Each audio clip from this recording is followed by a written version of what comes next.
Well, everyone, the iPhone 11 has a pretty high likelihood of actually ending sometime soon. Now, I love the iPhone 11. I feel like this was one of the best iPhones Apple has ever made, but this particular year, it's a pretty high likelihood of the beginning of the end, basically, for the iPhone 11 series as a whole. So what do I mean by this? Well, if we take a look at the iPhone 11, this is an iPhone that came out back in 2019. And I thought this was a really good iPhone when it first came out. I thought it was a really good price per dollar. I thought it had pretty much everything you'd ever need from an iPhone. I thought this was a very, very good approach from Apple. Now, last year, some pretty big things changed. The iPhone 10, 8, and 8 Plus all pretty much got discontinued with software. So those iPhones, they're still supported with software, don't get me wrong, but you are not getting, any crazy cool features within those particular devices anymore with the iPhone 10, iPhone 8, and iPhone 8 Plus. Now, why is that important? Well, basically that meant that the iPhone, 10R, 10S, and 10S Max ended up becoming the lowest supported iPhones for those particular devices.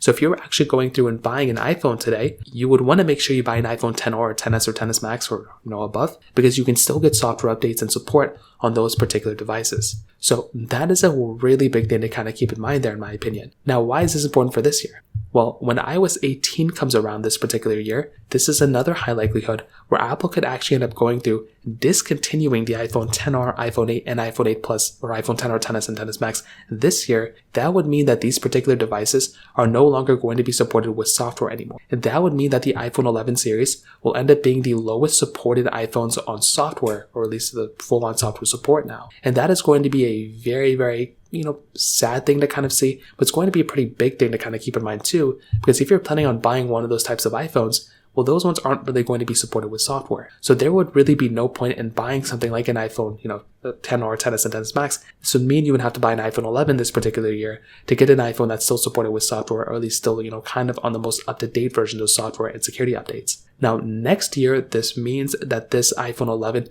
could actually end up basically being discontinued in general. This could mean that the iPhone 11 has a very high likelihood once again of basically being discontinued next year, meaning that this particular iPhone is pretty much no longer going to be getting software support next year. So what? Then that would basically mean that the iPhone 11, I wouldn't really recommend people to buy. So this could end up being the last year where the iPhone 11 has a full year of software support. I hope it ends up getting iOS 19. I feel like this iPhone could easily support it, even though we don't even have iOS 18 yet. But that's just one big thing to kind of keep in mind there, that this year could end up being kind of the ending of the iPhone 11. I'd love to hear your thoughts about this. Let me know in the comment section below. Hit the like button, that would mean so much, but definitely hit that subscribe button. More importantly than everything else, I love every single one of you guys. Hopefully I'll catch you guys in the next video. Peace out till then.